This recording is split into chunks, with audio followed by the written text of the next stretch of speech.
کون ہے جو درہ بولان کے نام سے واقف نہیں؟ یہ تاریخی درہ تقریباً 60 میل ہے۔ یہ کولپور سے شروع ہو کر رندلی ڈاڈر پر ختم ہو جاتا ہے۔ اونچے اونچے پہاڑوں، خاردار چٹانوں اور ہیبت ناک پہاڑوں کے بیچوں بیچ ایک تنگ گزرگاہ۔ درہ بولان دنیا کی قدیم ترین اور اہم ترین شاہراہوں میں سے ایک ہے۔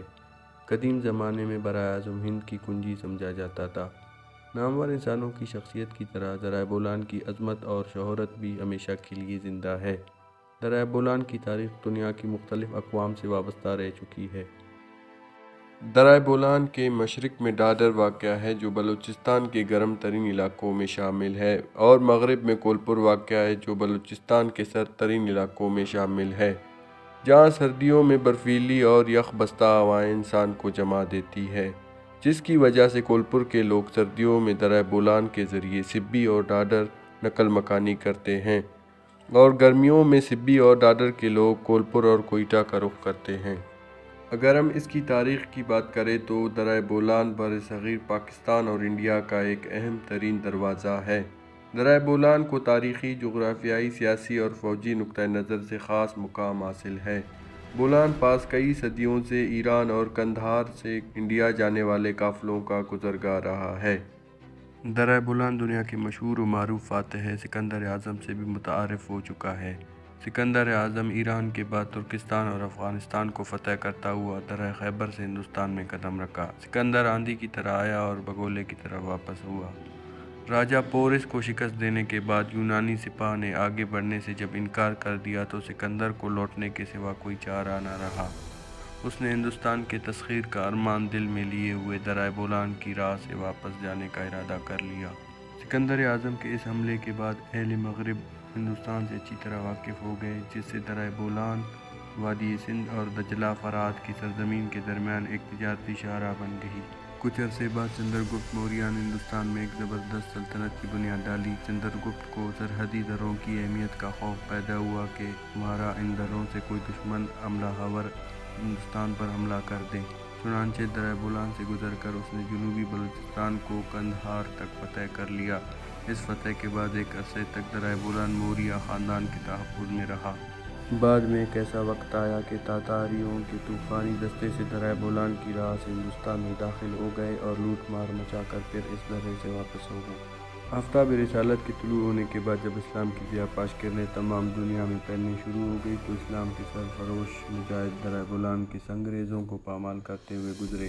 اسلام کے مشہور جرنیل محمد بن قاسم کے حملے کے بعد مکران کے تمام علاقوں پر بلوچ قبائل چھا گئے۔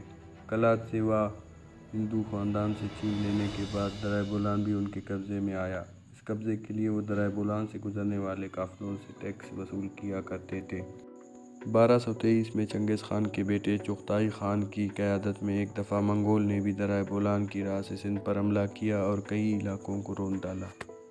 ایک ایسا وقت بھی آیا کہ شہنشاہ ہمایوں اپنے ایک جرنیل شیر خان افغان سے شکست کھا کر بھاگ گیا اور درہ بولان کو عبور کرتا ہوا ایران جا کر دم لیا۔ 1224 میں شہزادہ محمد دارا شکوہ نے شاہجہان کے عہد حکومت میں قندھار پر چڑھائی کرتے ہوئے اپنی فوجیں بھاری توپوں کے ساتھ درہ بولان سے گزار دی۔ افغان پہلی جنگ یعنی فرسٹ اینگلو افغان وار جو 1836 سے 1842 تک لڑی گئی، جس میں آرمی آف انڈس کے کمانڈر تقریباً 20,000 کے فوج کے ساتھ بولان کے راستے افغانستان پر حملہ کیا۔ انگریزوں کو اکثر بلوچوں کے مزاحمت کا سامنا کرنا پڑا۔ 1748 میں افغانستان کے کنگ احمد شاہ درانی نے اسی راستے سے ہو کر انڈیا پر حملہ کیا۔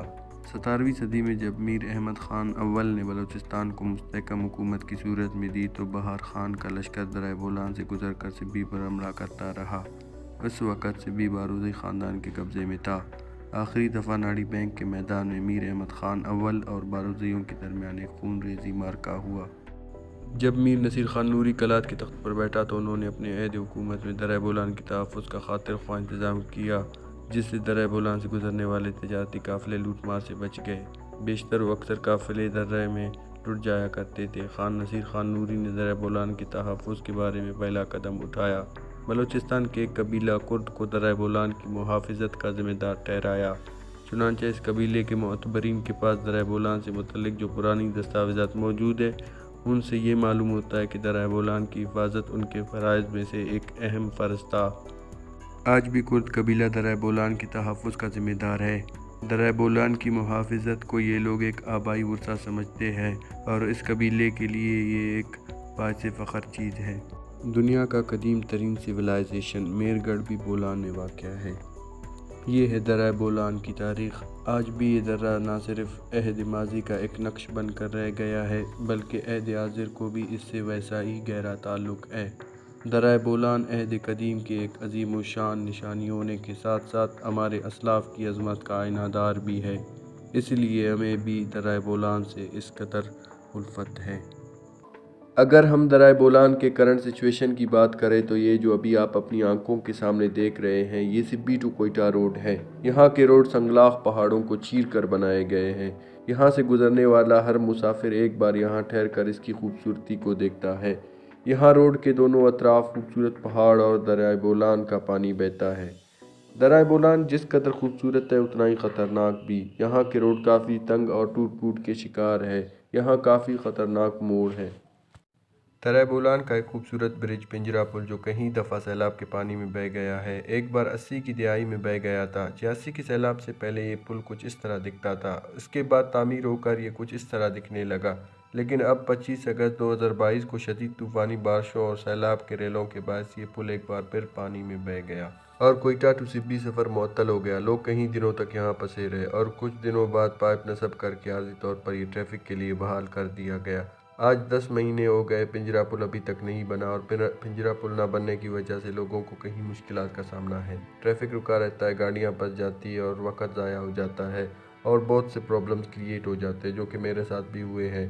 جب پنجرا پل بنا ہوا تھا تو سبی سے کوئٹہ جانے میں 2 سے 2.5 گھنٹے لگتے تھے، لیکن اب پل نہ ہونے کی وجہ سے لوگ سارا دن ٹریفک میں پھنسے رہتے ہیں۔ تو آپ جب بھی جائیں میک شور کرنا کہ ٹریفک کھلا ہے۔ سیلاب کے کچھ دنوں بعد وزیر اعظم شہباز شریف نے دریائے بولان کا وزٹ کیا اور چیف انجینئر صاحب نے ان کو پل کے بارے میں بریفنگ دی۔ چیف انجینئر نے کہا کہ ہم فوراً کنسلٹنٹ سے بات کر کے ورلڈ کلاس ڈیزائن کے ساتھ آئیں گے اور یہ پل پہلے سے بہتر بنائیں گے۔ پرائم منسٹر نے ان کو شاباشی دی اور ان کے لیے 50 لاکھ کا اعلان کیا اور کہا کہ میں کچھ دنوں بعد پھر سے اس جگہ کا ویو لوں گا، لیکن آج 10 ماہ ہو گئے، نہ پرائم منسٹر آئے اور نہ ہی ورلڈ کلاس ڈیزائن تیار ہوا۔